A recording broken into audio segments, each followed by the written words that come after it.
Janata party రాష్ట్ర కార్యవర్గ సమావేశాలు July 12 Shamshabad Mallika gardens. Media మిత్రులందరికీ స్వాగతం. నేను మీ రఘునందన్ రావు, భారతీయ జనతా పార్టీ పార్లమెంట్ సభ్యుడు మెదక్.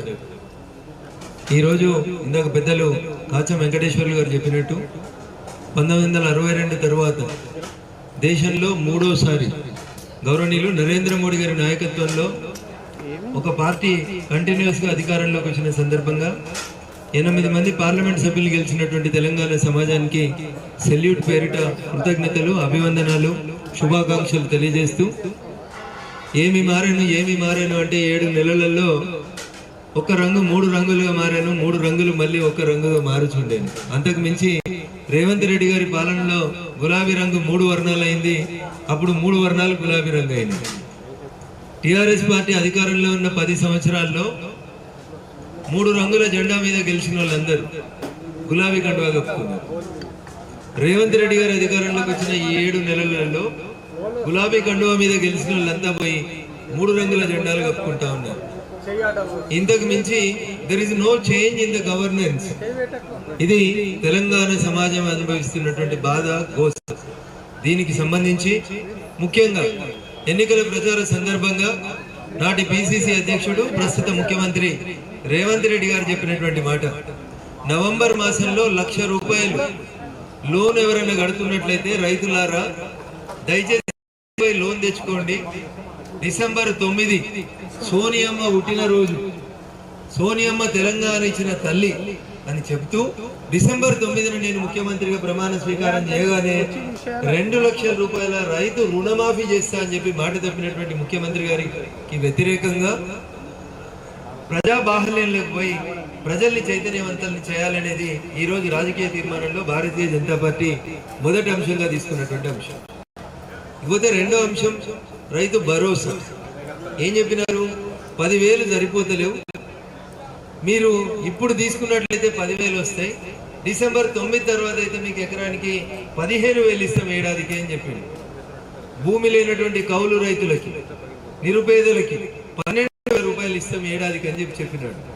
ఇవాళ దాకా రైతు భరోసాని పూర్తి చేయకుండా 7 నెలలుగా మీనమేషాలు లెక్కిస్తున్నటువంటి ప్రభుత్వం రేవంత్. ఇకపోతే మాటలు కోటలు దాటుతాయి, చేతలు తంగేళ్లు దాటాయి అని చెప్పడానికి కారణం, ఉదాహరణగా ఈ తెలంగాణ గడ్డ మీద పుట్టినటువంటి యువకులని కాంగ్రెస్ పార్టీ చేసినటువంటి మోసాలు. ఏం చెప్పారు? గ్రూప్ 1 వాళ్ళు వేసినటువంటి ఉద్యోగ నోటిఫికేషన్ వాళ్ళు వేసిండ్రు, కానీ వాటి లోపల సంఖ్య చాలా తక్కువ ఉంది, వాటిని మేము సరిదిద్దుతాము అన్నారు. గ్రూప్ 1 విషయానికి వస్తే కేవలం 60 పోస్టులు పెంచింది. 60 పోస్టులు. టిఆర్ఎస్ పార్టీ వేసిన నోటిఫికేషన్ లో గ్రూప్ 1కి అదనంగా 60 పోస్టులు, గ్రూప్ 2 2,000 ఇస్తామని చెప్పి 1,100, గ్రూప్ 3 దాదాపు 3,000 ఇవ్వాలని చెప్పి సంఖ్య మర్చిపోయినటువంటి రేవంత్ రెడ్డి గారి ప్రభుత్వానికి భారతీయ జనతా పార్టీ యువమోర్చా పక్షాన, రాష్ట్ర కార్యవర్గ పక్షాన ఇప్పటికే మా నాయకులందరూ కూడా అనేక రకాలైనటువంటి కార్యక్రమాలు చేపట్టినారు.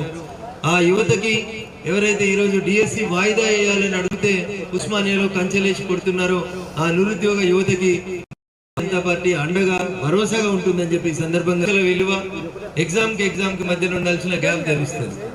గుంపు మేస్త్రీలు రాష్ట్రాల్ని పరిపాలిస్తుంటే కిందున్న ఐఏఎస్లు సరిగా చెప్తలేనట్టున్నారు పాపం.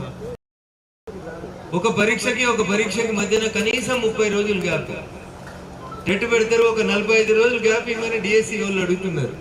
అది లేదు. టీచర్ల సంఖ్య పెంచండి, ఉద్యోగాల సంఖ్య, అది లేదు.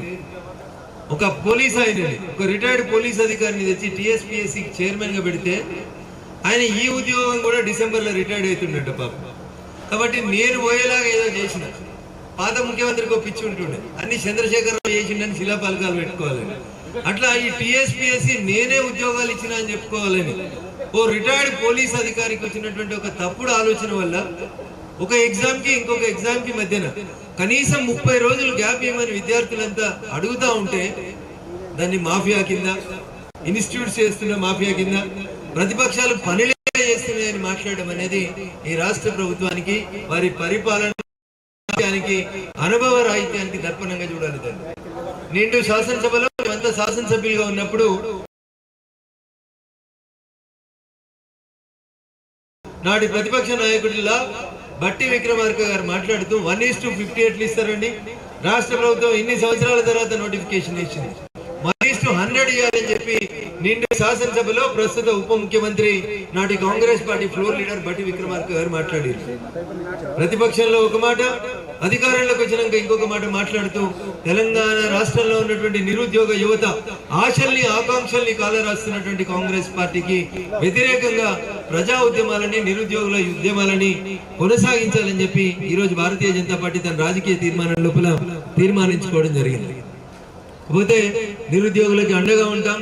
డిఎస్సి విద్యార్థులు అడుగుతున్నట్టు 30 రోజులు పరీక్ష వాయిదా వేయాలనేటువంటి వారి న్యాయబద్ధమైనటువంటి కోరిక కూడా భారతీయ జనతా పార్టీ సంపూర్ణంగా తన మద్దతును ప్రకటిస్తా ఉంది. ఎన్నికల కంటే ముందు చెప్పినారు, టెలిఫోన్ ట్యాపింగ్ అన్నారు, కాళేశ్వరం అవినీతి అన్నారు. రాహుల్ గాంధీని తీసుకుపోయి ఒక సభలో ఏం చెప్పించినారు, సార్ మీరు ఇవన్నీ ఎక్కడి నుంచి ఇస్తారు ప్రజలకని ఒక జర్నలిస్ట్ మిత్రుడు అడిగితే, చంద్రశేఖర్ రావు అనే తెలంగాణ ముఖ్యమంత్రి 1,00,000 కోట్లు దోసుకున్నాడు, ఆ 1,00,000 కోట్లను దక్కిస్తాం, నిరుద్యోగ భృతి వెంటనే ఇస్తామని చెప్పింది. నిరుద్యోగ భృతి అయితే వస్తలేదు, 3,000 రూపాయలు, 3,000ని 4,000 చేస్తా అన్న మాట మర్చిపోయినరు. కానీ 4 లక్షల నెల జీతం మాత్రం రేవంత్ రెడ్డి గారు 7 నెలల నుంచి తీసుకుంటున్నారు. 4,016 రూపాయల నిరుద్యోగ భృతికి మాత్రం బడ్జెట్ లేదు, కానీ 4 లక్షల జీతం దేశంలో అందరికంటే ఎక్కువ జీతం తీసుకునే ముఖ్యమంత్రి రేవంత్ రెడ్డి గారి దగ్గర మాత్రం పైసలు ఉంటాయి. పోలీసులు, టెలిఫోన్ ట్యాపింగ్లు స్పష్టంగా చెప్పిండు ఎస్ఐబి చీఫ్ ఏమని, ఇప్పటి ముఖ్యమంత్రి చెప్తే మీరు ఎట్లా కేసు నమోదు చేసిండ్రో అప్పటి ముఖ్యమంత్రి చెప్తే నేను అట్లా ఇన్వెస్టిగేషన్ చేసిన, టెలిఫోన్ ట్యాపింగ్ చేసిన అని ఎస్ఐబి చీఫ్ అడ్మిట్ చేసిండు. ఇంకేం కావాలి రేవంత్ రెడ్డి గారు, మీకు ఇంకా ఏ ఆధారాలు కావాలి? మీకు నచ్చినప్పుడు నచ్చినట్టు మీడియాకి లీకేజీలు ఇచ్చిర్రు, అస్మదీలకు వార్త తస్మదీలకు వార్త చెప్పిర్రు, వీళ్ళ పేరు వాళ్ళ పేరు చాలా పేర్లు లీక్ ఇచ్చిర్రు కదా. చంద్రశేఖర్ రావును అరెస్ట్ చేయడానికి రేవంత్ రెడ్డి ప్రభుత్వం ఎందుకు భయపడుతుంది? 1 is టెలిఫోన్ ట్యాపింగ్. నిన్ననో ఈరోజు అన్ని దినపత్రికలలో ప్రముఖంగా వచ్చింది, ఎస్ఐబి చీఫ్ గారు నేను వీడియో కాన్ఫరెన్స్ ద్వారా, టెలిఫోన్ కాన్ఫరెన్స్ ద్వారా నేను నా ఎవిడెన్స్ ఇవ్వడానికి సిద్ధంగా ఉన్నా అని చెప్పిండు. బేస్డ్ ఆన్ దట్ స్టేట్మెంట్ ఈ రాష్ట్ర ముఖ్యమంత్రిని మీరు చెప్పిన కొంతమంది మంత్రుల పేర్లు చెప్పారు, అప్పటి మంత్రుల పేర్లు, కొంతమంది ఎమ్మెల్సీల పేర్లు చెప్పారు. ఏం చేస్తారన్నా, భారం చేసుకుంటురా? పార్టీ మారమని అడుగుతురా? కండువాలు మార్చేందుకు, ఎమ్మెల్సీలను బెదిరించేందుకు కేసులను వాడుకుంటున్నారా? ఎందుకు? వాళ్ళైతే ఇక్కడే ఉన్నారు కదా, అమెరికాలో ఉన్నాయని అమెరికాలో ఉన్నాడు, ఇక్కడ ఉన్న వాళ్ళని అరెస్ట్ చేయడంలో ఈ రాష్ట్ర ప్రభుత్వం ఎందుకు లెక్కిస్తుంది? కాళేశ్వరం అవినీతి మీద ముఖ్యమంత్రి గారేమో మొత్తం ప్రాజెక్టు మీద చేయాలంటాడు. పిసిసి అధ్యక్షుని హోదాలో పోయి ఒక దరఖాస్తు ఇస్తాడు కేంద్ర హోంశాఖకి, సిబిఐ విచారణ జరిపించండి. భారతీయ జనతా పార్టీ చాలాసార్లు అడిగినారు, అన్న ఉత్తరం మారవద్దు, ప్రింట్ కూడా మారవద్దు, డేట్ కూడా మారిస్తే మారవు, లేకపోతే పాత డేట్ కంటిన్యూయేషన్ అయినా ఇంకొక డేట్ అయ్యి కింద అదే రేవంత్ రెడ్డి గారిని సంతకం పెట్టి, ఇంకా కొత్త పిసిసి అధ్యక్షుడు రాలే, పిసిసి అధ్యక్షుడు మరియు తెలంగాణ రాష్ట్ర ముఖ్యమంత్రి అని ఒక లైన్ రాయి, రేపే సిబిఐ ప్రభుత్వం పంపిస్తుంది, కాళేశ్వరంలో జరిగినటువంటి అవినీతి మీద, అక్రమాల మీద మేము చేస్తామని చెప్పిన. మీకు నచ్చితే ఒక రకం, నచ్చకపోతే ఇంకో. విద్యుత్ కొనుగోళ్లలో ఏదో జరిగిపోయింది అన్నారు, 7 నెలలు అయింది, ఏం జరిగిందన్న? కొండదేవి ఎలుకను పట్టినట్లేదు,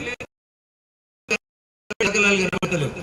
ఫోన్ ట్యాపింగ్లు, కాళేశ్వరం అవినీతి, విద్యుత్ కొనుగోలు, సివిల్ సప్లైస్ డిపార్ట్మెంట్ లో జరిగినటువంటి ధాన్యం కుంభకోణం, గొర్రెల పంపిణీ అన్న అన్నిట్లలో అధికారులు అరెస్ట్ అవుతారు, కానీ పనిచేయమని చెప్పినటువంటి ముఖ్యమంత్రిని ఎందుకు అరెస్ట్ చేస్తలేరు? సంబంధిత శాఖల మంత్రుల్ని అరెస్ట్ చేయడం వెనుకాల మీకున్నటువంటి ఇబ్బంది ఏంటి అనేది రేవంత్ రెడ్డి గారు చెప్పాలి. అప్పుడు ఒకటే కుటుంబానికి ట్యాక్స్ కడతారు ప్రజలు, ఇవాళ ముఖ్యమంత్రి గారికి ఓ ట్యాక్స్, ఉప ముఖ్యమంత్రి గారికి ఓ ట్యాక్స్, సివిల్ సప్లై మంత్రి గారికి ఓ ట్యాక్స్, ఒకటి బి ట్యాక్స్, ఒకటి యూ ట్యాక్స్, ఇంకా ఆర్ఆర్ ట్యాక్స్, ఇట్లా ఎట్లా పడితే అట్లా ట్యాక్స్లు వేసుకొని పోతా ఉన్నారు. కొత్తగా బిల్డర్ కలిసి ట్యాక్స్ చెప్పారు, ఎస్ఎఫ్టీకి 5 రూపాయలు ఇస్తే ఆల్ పర్మిషన్స్ క్లియర్. నీకు జాగుందా లేదా, బారాకుల్ మాఫ్, నువ్వు ఎంత కడతావో, ఎన్ఎస్ఎఫ్టీ కడతావో చెప్పు, ఎస్ఎఫ్టీకి 5 రూపాయలు అక్కడ లెక్క జమ చేసుకో, బస్ అన్ని పర్మిషన్స్ క్లియర్, 1 డేలో క్లియర్ చేస్తుంది. ఇట్లా పొద్దున్న లేస్తే కుంభకోణాలు తప్ప కాంగ్రెస్ పార్టీ ఏం చేసింది అనేది ఒకసారి తెలంగాణ సమాజం ముందు ఉంచాలనుకున్నాం.